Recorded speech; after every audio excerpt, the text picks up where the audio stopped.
Après la chaleur, les orages, hormis la Corse et le sud-est, l'ensemble du pays sera touché aujourd'hui par des intempéries. 39 départements, regardez, ont été placés en vigilance orange par Météo France qui s'attend à de fortes précipitations et qui met en garde aussi contre le risque de chute de grêle.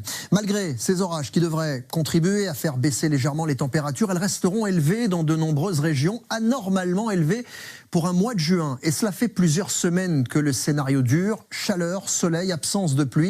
De quoi appréhender avec une certaine inquiétude l'été qui s'annonce. Bruno Marquet, Elisa Lukavski. Ce matin, c'est à Marseille qu'il faisait le plus chaud. Déjà 25 degrés à l'ombre à 10 h du matin. Résultat, tous ces chanceux ont eu la même idée, profiter de la matinée pour éviter le cagnard de l'après-midi. On est arrivé à 8 h et il fait déjà très chaud et c'est pour ça qu'on arrive quand même le matin. On vient profiter de l'eau avec ma fille avant qu'il fasse trop chaud. Ça nous a surpris effectivement là, en arrivant ce matin de voir la plage aussi pleine dès 10 h du matin et même hier soir à 21 h 30 c'était encore rempli.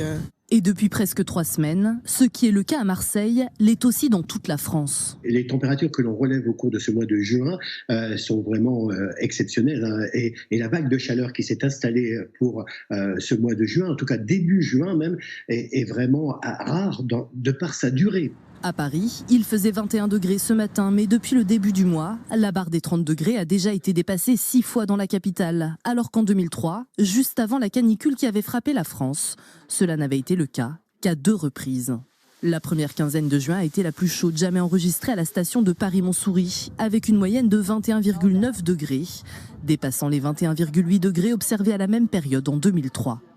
Alors ces températures élevées présagent-elles d'un été caniculaire ? Très probable pour cet expert. L'été 2003, on a eu, au mois d'août surtout, 13 jours avec des températures à plus de 30 degrés, 9 jours avec des températures supérieures à 35 degrés.